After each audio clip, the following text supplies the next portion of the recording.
Hello everyone, my name is Sushmita Upadhyay. आज की इस वीडियो में हम रिप्रोडक्शन इन ऑर्गेनिजम्स चैप्टर के नोट्स को देखेंगे। जैसा कि मैंने अपनी पहली वीडियो में कहा था कि नोट्स को मैं लिखवाती जाऊंगी और साथ ही साथ मैं इसे समझाती जाऊंगी, जिससे आप लोगों को यह चैप्टर समझने में आसानी होगी। आइए अब हम इस चैप्टर को स्टार्ट करते हैं। इस चैप्टर का सबसे पहला टॉपिक लाइफ स्पैन है।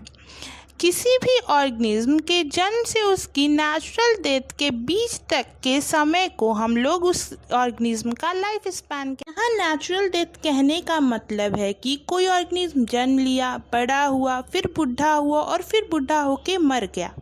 इसका ये मतलब कतई नहीं है कि कोई ऑर्गेनिज्म रोड पे period from birth to the natural death of an organism is called its life span. Note में लिख लीजिए, life span of an organism aren't necessarily correlated with their size. कह रहा है कि किसी भी ऑर्गेनिज्म का लाइफ स्पैन उस ऑर्गेनिज्म के साइज पर निर्भर नहीं करता है। इस बात को समझाने के लिए हम दो एग्जाम्पल्स को देखेंगे। Example number 1, The size of crows and parrots aren't very different, yet their lifespan shows a wide difference। जा रहा है और उसका एक्सीडेंट हो गया और वो मर गया, तो उसको हम लोग नेचुरल डेथ में नहीं लेंगे। तो हमारे पहले एग्जाम्पल में कह रहा है कि कौवे और तोते की साइज में ज़्यादा अंतर नहीं होता, लेकिन उनके लाइफ स्पैन में हमें काफ़ी अंतर देखने को मिलता है। जहाँ कौवे का लाइफ स्पैन 15 साल होता है, वहीं तोते का लाइफ स्पैन 140 साल होता है। तो अब आप इसको इंग्लिश में लिख लीजिए। The life span of crow is 15 years whereas the life span of parrot is 140 years. Example number 2, A mango tree has much shorter lifespan as compared to a people tree। हमारे दूसरे example में कह रहा है कि ठीक उसी प्रकार मैंगो ट्री का लाइफ स्पैन पीपल ट्री के लाइफ स्पैन के कंपैरिजन में काफ़ी कम होता है। जहाँ मैंगो ट्री का लाइफ स्पैन 200 साल होता है, वहीं पीपल ट्री का लाइफ स्पैन 2500 साल होता है। अब हम इसे इंग्लिश में लिख लेंगे।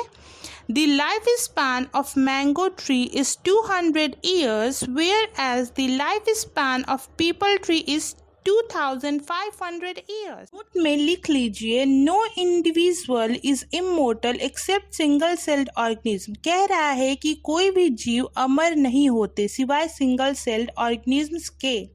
ठीक इसी लाइन के बगल में हमारे बुक में एक क्वेश्चन दिया हुआ है जो इस प्रकार है, why do we say there is no natural death in single celled organism. कह रहा है कि हम ऐसा क्यों कह सकते हैं कि कोई भी जो ऑर्गेनिज्म है वो मर सकता है, लेकिन सिंगल सेल्ड ऑर्गेनिज्म नहीं मरते हैं। आंसर में लिख लेंगे, इन single sailed organisms like amoeba and bacteria the parental body itself divides into 2 parts and become daughter cells। Each of these divided cells rapidly grows into adult organisms.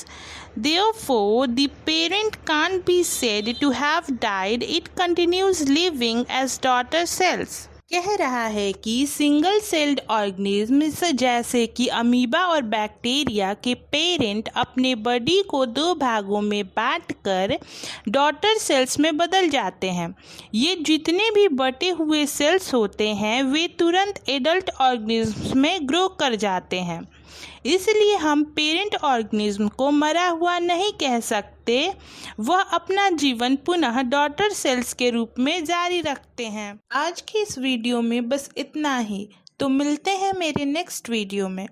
I hope you guys like this video. और हाँ, मैं एक बात बोलना भूल ही गई, अगर आप लोगों को इस वीडियो से रिगार्डिंग कोई क्वेश्चन है तो कमेंट करके मुझे ज़रूर बताएं। Okay, bye bye.